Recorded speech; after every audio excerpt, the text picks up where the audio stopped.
What is currency? In a world that has been largely dominated by only fiat currency since the 20th century, it's easy to lose track of what exactly a currency is and what forms it may take. Over time, the accepted definition and idea of currency has taken many different forms. For example, if you look far into the past before the human race became so civilized, you'll see that currency was in fact simply various day-to-day needs.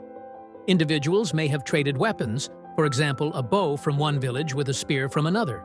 Food, crops, dairy, meat, fish, etc., natural resources, stone, wool, fur, wood, etc., crafts, and more. But distinctly, these resources were valid currencies of exchange during those times.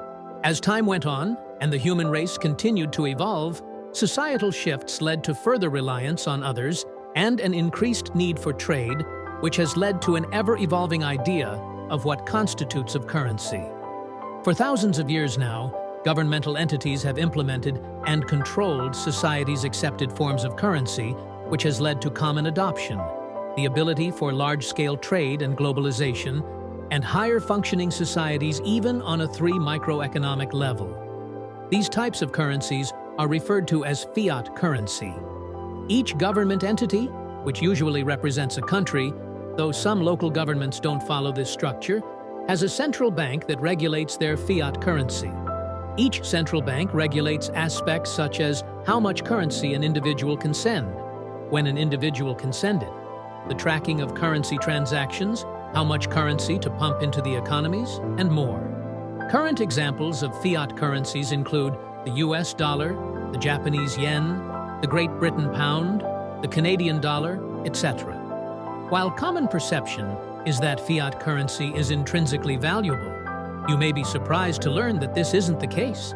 Let's take, for example, the most popular fiat currency, the US dollar. The US dollar was indeed backed by the precious commodity gold in the past.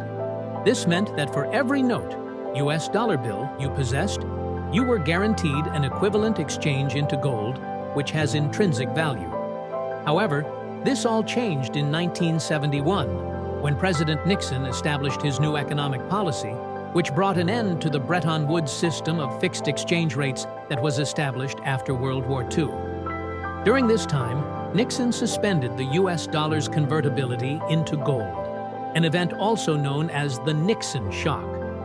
4. After the Nixon shock, it was not long before the US dollar began to plummet in value.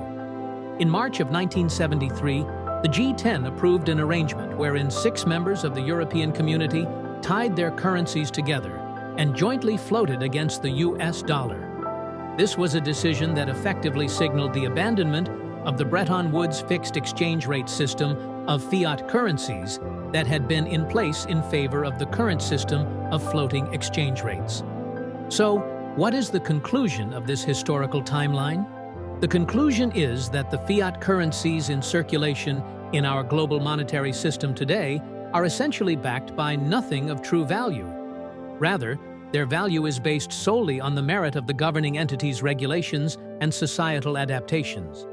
In other words, fiat currencies are only valuable because the governments say so. This isn't to say that having a fiat currency is necessarily worse than having a commodity-backed currency. In fact, there are many sound reasons why society has shifted to fiat currencies.